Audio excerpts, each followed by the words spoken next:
Le premier merci à Dieu, c'est un merci par rapport à notre cœur. C'est une dépendance totale et absolue qu'on veut par rapport à Dieu. La première dépendance par rapport à Dieu, c'est l'adoration. C'est pour ça que le premier commandement dans Exode chapitre 20, tu n'as qu'un seul Dieu que tu adoreras. Et chez nous les catholiques, alors il faut le répéter parce qu'il y a des moutoukou et des idiots dehors qui croient qu'on adore autre chose que Dieu, ce qui est un mensonge, hein, ce qui est l'œuvre du diable, bien sûr, c'est le diable qui veut diviser. Et nous n'adorons que Dieu et Dieu seul, le Père, le Fils, l'Esprit Saint. Et l'adoration est réservée à Dieu, et uniquement à Dieu. Et lorsque je reconnais que Dieu est mon Créateur, on avait lu Romains chapitre 1, verset 18 et suivant pour montrer que à partir de la création, nous devons reconnaître la grandeur du Créateur. Et ce Créateur, donc, ils sont donc inexcusables. Ceux qui, à partir de la création, n'ont pas reconnu le Créateur. C'est pour ça que Dieu les a livrés à des passions déshonorantes, etc., etc.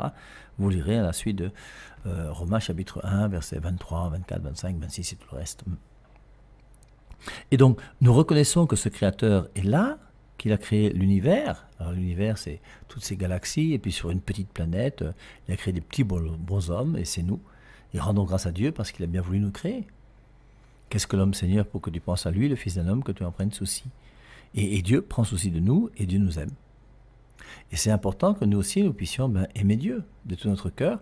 Et l'amour de la créature face à son Créateur, c'est ça qu'on appelle l'adoration. Et c'est pour ça que le premier devoir que nous avons envers Dieu, c'est pas de donner la dîme. Hein, c'est pas mauvais de donner la dîme, c'est pas moi qui vais vous reprocher de donner la dîme, c'est une bonne chose. Hein. Mais le premier devoir qu'on a par rapport à Dieu, c'est le devoir de l'adoration. C'est-à-dire reconnaître que Dieu est Dieu seul et celui qui est tout pour nous. Et que sans lui, nous ne pouvons rien. Sans Dieu, nous sommes foutus. Sans Dieu, nous sommes perdus. Et c'est important pour nous de pouvoir le comprendre, mais pas seulement le comprendre, comme je vous dis souvent, mais le comprendre pour en vivre. Et il faut vivre cette adoration. Et je veux dire, la première dîme à donner à Dieu, c'est la dîme de notre temps. C'est la dîme de notre cœur. C'est, je veux dire, 10% de ton cœur. Non, ça ne va pas. Il faut donner 100% de son cœur à Dieu. Il faut donner 100% de son temps aussi à Dieu. Mais Dieu a prévu que sur ces 100% de ton cœur et sur 100% de ton temps, tu puisses donner 90% pour Dieu, mais garde aussi la priorité pour lui. Et la primauté doit être réservée pour Dieu, pour chacun d'entre nous. On peut, si vous voulez, relire dans les Actes des Apôtres, dans l'Apocalypse, au chapitre 2 et 3, le reproche aux 7 églises. Et dans les reproches aux 7 églises de l'Apocalypse, hein, c'est très facile l'Apocalypse, hein, 1, 2, 3, c'est très facile à comprendre. Hein. N'hésitez pas à lire, vous verrez, c'est très intéressant. Et il dit, je connais tes œuvres, ton travail et ta persévérance. Et je vous ai dit que cette église d'Éphèse, dont on parle dans l'Apocalypse au chapitre 2, cette église d'Éphèse, moi j'ai l'impression que ça me concerne personnellement. Toutes les églises, les 7 églises nous concernent tous. Et chacun d'entre nous sommes concernés par les 7 églises. Et chacune de ces 7 églises va nous rectifier dans un domaine de notre vie. Parce qu'il y a 7 domaines qu'il faut rectifier qui sont liés aux 7 dons du Saint-Esprit, aux 7 béatitudes. Donc, l'église d'Éphèse, dans Apocalypse au chapitre 2, je connais tes œuvres. Moi, Père et Marie, j'ai des œuvres. Je ne négocie pas, je ne discute pas avec vous. J'ai rempli le stade omnisport. Alors, ça vous énerve peut-être que je vous dise ça de temps en temps sur les ondes, mais quand ça vous énerve ou pas, c'est la réalité. Alors peut-être la triste réalité pour certaines personnes, mais l'heureuse réalité pour moi. Et ça m'a demandé des années et des années et des années de travail. J'ai la chance d'avoir une émission à Canal 2 depuis 11 ans. Peut-être même qu'il y aura une émission sur notre chaîne bientôt. On se bat pour que l'évangélisation avance. Je connais tes œuvres. Oui, j'ai tes œuvres. Qui ignore qui est le Père et Marie au Cameroun? J'ai des œuvres, en toute simplicité, en toute humilité. Ton travail et ta persévérance, j'ai travaillé. 30 heures de catéchèse par semaine pendant 8 ans. Je ne connais pas beaucoup de gens qui ont fait 30 heures de catéchèse par semaine pendant 8 ans. 40 semaines d'évaluation par an pendant 15 ans. Je connais tes œuvres, ton travail et ta persévérance. Il y a des gens qui aujourd'hui auraient voulu me voir avec une femme et des enfants, quitter l'église et commencer à fonder un foyer quelque part. J'ai persévéré avec mon Dieu jusqu'à aujourd'hui. Et cette église d'Éphèse de l'Apocalypse chapitre 2 est très très intéressante. Je connais tes œuvres, ton travail et ta persévérance. Oui, j'ai persévéré.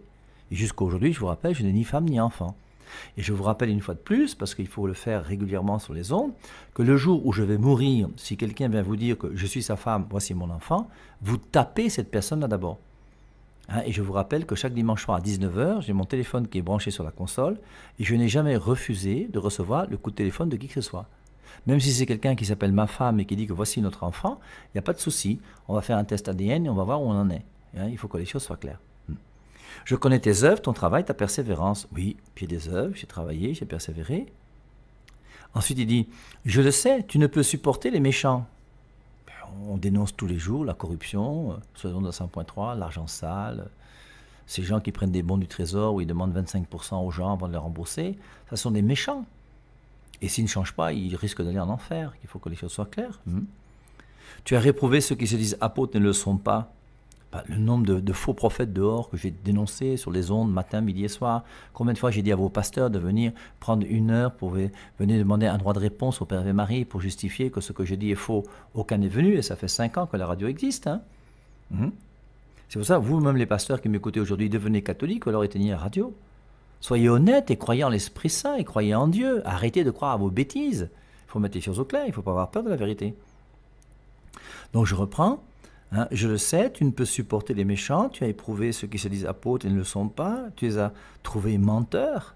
Je ne me gêne pas pour dire que la traduction du Monde Nouveau des Témoins de Jéhovah est une traduction mensongère dans beaucoup de versets, où on nie la divinité du Christ, etc. etc. Tu as de la persévérance, forcément, tu as souffert à cause de mon nom. Oui, j'ai pleuré parce que je suis chrétien. J'ai pleuré parce que je suis frère de Saint Jean. J'ai pleuré parce qu'on m'a été calomnié, même par mes frères. Hein. J'ai pleuré, oui. Et quelquefois, je suis allé à la chapelle seul, j'ai prié là et je pleurais parce que je trouvais bizarre tout ce que pouvait être dit et fait en tout cas. Et tu ne t'es pas lassé. Et jusqu'à aujourd'hui, je persévère. Et je suis fier d'être là où je suis aujourd'hui. Hein, tu ne t'es pas lassé, je ne vais pas me lasser. Moi, s'il y a un dernier catholique sur la terre, ce sera moi, ça, il n'y a pas de souci. Hein. Mais j'ai contre toi que tu as abandonné ton premier amour. Alors voilà le verset là, qui est un petit peu piquant dans cette église d'Éphèse. J'ai contre toi que tu as abandonné ton premier amour. Quand je me rappelle, quand j'étais jeune religieux, combien de nuits j'ai passé en entier, des nuits entières dans la chapelle seul. Une fois par mois, je passais une nuit entière à la chapelle seul, le premier samedi du mois. J'ai fait ça pendant des années et des années. La dernière fois que j'ai passé une nuit entière à la chapelle seul, ça fait maintenant très très longtemps. Et j'ai l'impression que ce verset, tu as de la persévérance, très bien. Tu as dénoncé les gens, oui, mais j'ai contre toi que tu as abandonné ton premier amour. Alors, une chose qui est sûre, c'est que jusqu'à aujourd'hui, j'aime Jésus. Je le piffe mal, il me yamo, et je continuerai à vous dire cela, que ça vous plaise ou pas, peu importe. Et chacun d'entre nous sommes appelés à devenir Madame Jésus, pour être des amoureux de Jésus-Christ. Et Jésus-Christ doit avoir la première place dans notre cœur, à chacun et chacune d'entre nous. Mais j'ai contre toi que tu as abandonné ton premier amour. Alors, où en sommes-nous aujourd'hui par rapport à notre vie chrétienne ? Quand vous, les jeunes femmes, vous avez, jeunes filles, à 12 ans, 13 ans, 14 ans, porté une robe de mariée pour aller prendre la première communion, vous étiez habillé en blanc, vous avez pris le corps à corps avec Jésus-Christ en espérant qu'à 2 ans, et je crois que c'est le cas de la plupart des gens, ils étaient quand même vierges de corps. Et tu as vécu le corps à corps avec Jésus, comme un époux avec son épouse. Et ce corps à corps avec Jésus-Christ que tu as vécu, aujourd'hui, où tu en es ? Et c'est pour ça que personne ne puisse te séparer de l'Eucharistie. Et si aujourd'hui, à cause d'un homme ou à cause d'une femme, tu es en concubinage, que tu commences à mener une vie et que tu es séparé du corps à corps avec Jésus-Christ, il y a quelque chose qui ne va pas.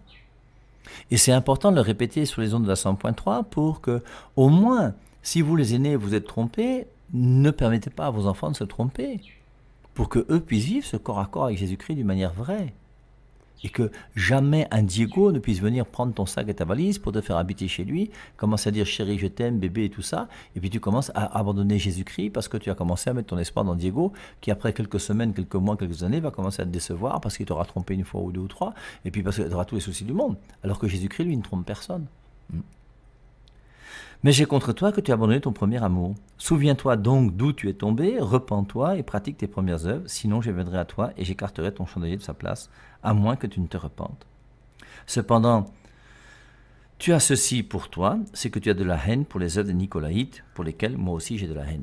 Et alors, c'est toujours dénoncer les fausses doctrines, bien sûr, qui sont présentes à travers les Nicolaïtes, et voilà. Mais il ne faut pas abandonner le premier amour. Et vraiment, est-ce que cette relation amoureuse que je vis avec Dieu est ce qu'il y a d'essentiel pour chacun et chacune d'entre nous ? Je vous rappelle, mesdames, comme je vous l'ai déjà plusieurs fois sur les ondes, c'est que aucun homme sur terre ne pourra épanouir ton cœur. Et vous les hommes, aucune femme sur terre ne pourra épanouir ton cœur. Choisis une femme gentille, brave, choisis un homme sérieux, valable, responsable, bien sûr. Mais après, l'amour de notre cœur est un amour qui est tellement immense, nous avons été créés à l'image de Dieu, qu'il n'y a que Dieu et Dieu seul qui peut épanouir notre cœur. Et une fois que j'ai compris ça, j'ai abandonné Mirabel, j'ai accepté de m'engager dans la vie religieuse pour vivre le mieux possible ce vœu de chasteté qui m'a été imposé par l'Église et que j'ai choisi volontairement parce que j'ai découvert qu'il y avait un amour extraordinaire qui s'appelle l'amour de Dieu pour chacun d'entre nous. Et cet amour de Dieu, c'est quelque chose qui est énorme, qui est grand. Et une fois qu'on l'a rencontré, on ne peut plus se séparer de lui. C'est pour ça que j'arrive pas à comprendre. Vous, les gens des nouvelles églises qui m'écoutez là, tu fais comment toi pour vivre l'Eucharistie? Et vous tous qui vous dites catholiques et qui avez quitté l'église catholique pour partir à droite et à gauche à aujourd'hui, vous n'avez jamais compris ce que c'est que le mystère de l'Eucharistie?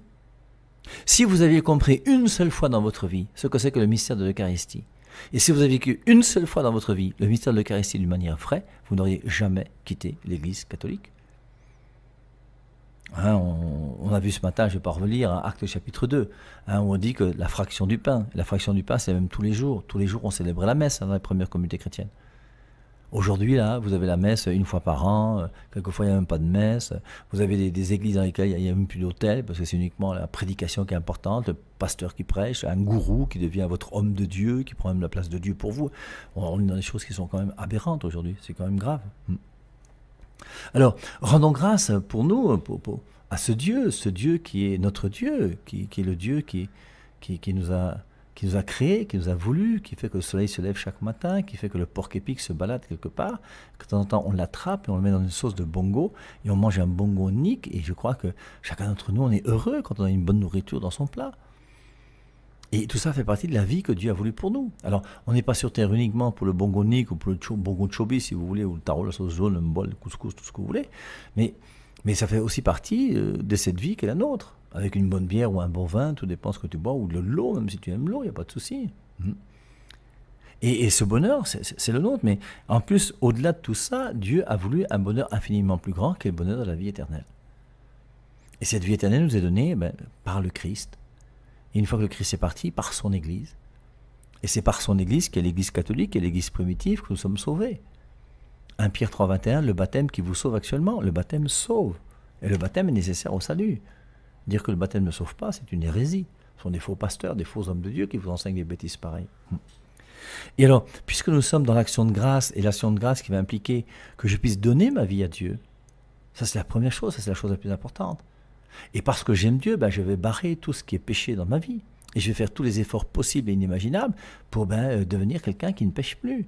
Hébreux chapitre 12 verset 4, vous n'avez pas encore résisté jusqu'au sang dans votre lutte contre les péchés. Il y a une lutte contre le péché, une lutte qui est sérieuse, qui est vraie, et que nous devons tous mener, qui n'est pas facile, qui est longue, qui implique une certaine persévérance.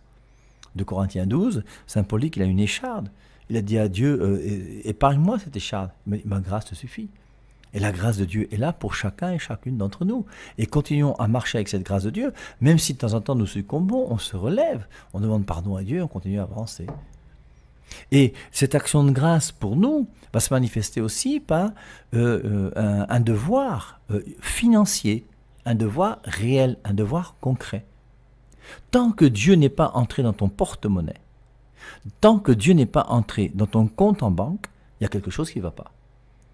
Et je crois que les deux domaines pour moi importants dans les rencontres que j'ai faites avec toutes les personnes que j'ai pu rencontrer où je suis allé, c'est que si tu as un problème du côté de ta vie sexuelle et un problème du côté de ta vie financière, il y a quand même quelque chose qui est grave.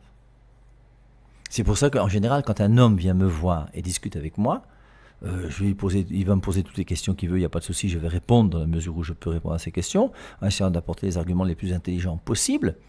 Mais après, moi, je vais lui poser deux questions. Est-ce que tu es marié à l'église?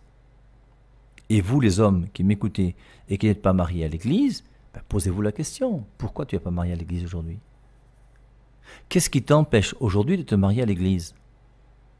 Alors, si c'est le deuxième bureau, c'est clair qu'il faut rapidement trouver une solution. Sinon, je ne sais pas pourquoi tu écoutes ma radio.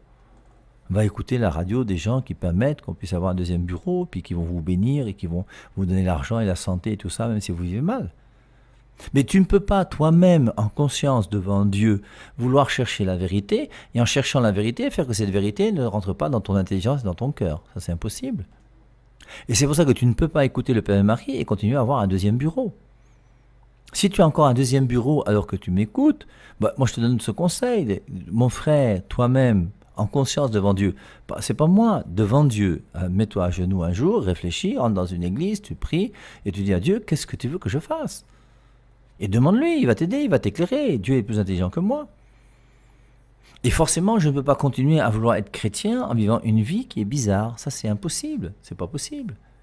Et c'est pour ça que ma première action de grâce par rapport à Dieu, qui m'a créé, qui m'a donné l'être que j'ai, qui m'a donné la vie, qui m'a donné le soleil, le porc-épic, enfin tout ce qu'on a vu là, ben, c'est forcément, je ne peux que rendre grâce pour tous ces bienfaits.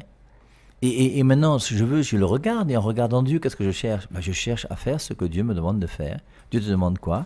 Ben, de vivre la sainteté, la sanctification, de fuir le péché.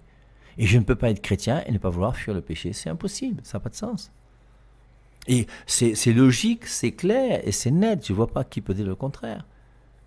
La parole de Dieu nous a été donnée. Jésus-Christ est venu. Hébreux 1.1, il a parlé jadis par les prophètes dans ces derniers temps. Il a parlé lui-même par son Fils. Et le Fils est venu pour donner la parole de Dieu. Jean 17.17, ta parole est vérité. Et cette parole, il l'a donnée à ses apôtres. Luc 10.16, celui qui vous écoute m'écoute. Et 1 Timothée 3.15, l'Église est colonne et appui de la vérité. Et aimons cette vérité, vivons de cette vérité. Et forcément, donc, la première des choses dans ma relation amoureuse avec Dieu fait que je ne vais pas commencer par donner mon argent, je vais commencer par donner mon cœur. Je vais commencer par m'engager à suivre Dieu d'une manière radicale et totale. Je vais commencer par me sanctifier toujours davantage. Mais en même temps, je dois aussi comprendre que cette Église qui me donne la parole de Dieu et cette Église qui est là pour donner les sacrements, bien forcément, il faut que je coopère aussi à aider cette Église. Je vous rappelle le passage de Galates chapitre 6, verset 6, qu'on a déjà lu plusieurs fois sur les ondes de la 100.3, dans lequel il est dit, je vous lis, que celui à qui l'on enseigne la parole, donc s'il y a des gens qui estiment qu'on leur enseigne la parole sur la 100.3, c'est à vous qu'on parle, que celui à qui l'on enseigne la parole, et c'est ce qu'on fait sur la 100.3, on enseigne la parole de Dieu, fasse participer à tous ses biens celui qui l'enseigne. Et tu as le devoir de faire participer à tous tes biens celui qui t'enseigne. Or, moi, je suis un enseignant de la parole de Dieu. Et si vous voulez respecter ces écritures, vous devez aussi me faire participer à tous vos biens. Alors, maintenant, à vous de comprendre comment est-ce qu'on peut comprendre ce verset. Mais c'est quand même important de voir que dans les Saintes Écritures, bien oui, il y a quand même Abraham qui a donné sa dîme, il y a quand même Hébreux chapitre 7, qui est un chapitre très intéressant qu'on verra sans doute demain. Et puis aujourd'hui, je voudrais avec vous lire plutôt 1er livre de Samuel, chapitre 8. Vous vous rappelez ce passage dans les Saintes Écritures où il est dit « Donnez à César ce qui est à César et à Dieu ce qui est à Dieu ». Et il faut que chacun d'entre nous, nous puissions comprendre qu'il faut donner à César ce qui est à César. Et dans la plupart des pays du monde, même ici au Cameroun, il y a quand même des impôts. En France, tu as un impôt même sur ta maison, sur ton terrain. Tu as un impôt sur ton salaire. Et les impôts, et chaque année, on signe des fiches d'impôts et on donne des impôts à l'État. Et forcément, ce sont quand même des sommes d'argent qui sont importantes. Et on donne l'argent à l'État, pourquoi? Parce que c'est vrai que quand tu es malade, tu appelles le SAMU, c'est une ambulance, et puis ils vont venir 5 minutes plus tard, ou trop 7 minutes plus tard, tu as des pompiers ou une ambulance qui est là devant chez toi, si tu as fait une crise cardiaque, si tu as eu un problème. Forcément, pour déplacer ces gens-là, il faut qu'il y ait de l'essence, il faut qu'il y ait des véhicules, et tout ça, ça fait partie des impôts. Il faut qu'il y ait des routes pour circuler, et les routes qui pour circuler, elles viennent d'où? Le président de la République n'a pas de l'argent qui lui vient du ciel pour dire qu'on va faire une route ici qui va coûter quelques milliards. Et cet argent vient forcément de l'argent que les contribuables, les fidèles du pays, parce qu'on dit les fidèles dans une paroisse, mais les citoyens du pays donnent à partir de leur reçu, de leur argent, de leurs moyens, et chacun reverse au pays une somme d'argent qui permet au gouvernement de gouverner de la manière la plus honnête qui soit, en faisant des routes, des hôpitaux, des écoles, pour que tout le monde puisse vivre décemment sur cette terre. Alors, je vous lis ce passage donc de Samuel, premier livre de Samuel au chapitre 8. C'est le peuple d'Israël qui va demander à Samuel de leur donner un roi. Alors, pour bien comprendre, si vous voulez, on va lire, on va comprendre en lisant bien sûr, mais c'est le peuple d'Israël, le roi du peuple d'Israël, le premier roi d'Israël, c'est pas Saül. C'est pas David, c'est pas Salomon, les 3 premiers rois d'Israël. Le premier roi d'Israël n'est pas Saül, le premier roi d'Israël, c'est Dieu. Et Dieu a voulu être le roi du peuple d'Israël. Mais il faut qu'on comprenne ce que ça veut dire. Notre Père, que ton règne vienne. Est-ce que tu veux que le règne de Dieu vienne sur terre? Et le règne de Dieu va venir comment? Est-ce que la démocratie française qui prône l'avortement, qui veut l'homosexualité, est encore un gouvernement qui respecte Dieu? Je pense pour les Français ou pour les Européens en général ou pour les Blancs si vous voulez. Et au bout d'un moment, il faut quand même se poser des questions. On va faire comment? On est où? On fait quoi? Et forcément, le gouvernement aussi existe. Et ce gouvernement qui existe, est-ce que c'est un gouvernement qui respecte les lois de Dieu ou pas? Et le premier roi d'Israël, c'est Dieu. C'est Dieu lui-même qui gouverne le peuple d'Israël. Aujourd'hui, qui fait les lois dans un pays? C'est l'Assemblée avec les députés ou les sénateurs. Enfin, je ne sais pas exactement parce que je ne connais pas bien la politique des différents pays aujourd'hui, mais il y a des assemblées dans lesquelles il y a des lois, alors on les fait viser, on les fait reviser, on fait des amendements, et puis au bout d'un moment on vote, et puis les lois sont votées par, je ne sais pas si c'est les députés ou les sénateurs, mais peu importe. Enfin, il y a des gens qui vont ça et qui vont voter des lois. Et on va voter que le président de la République a le droit à un quinquennat de 5 ans ou un septennat de 7 ans, renouvelle 1 fois, 2 fois, 3 fois, à l'infini. Chacun va voter ce qu'il pense être juste pour lui. Et le gouvernement va gouverner. Et le gouverneur qui gouverne le peuple d'Israël, c'est premièrement Dieu. Et c'est vrai que Dieu lui-même va faire aussi ses lois.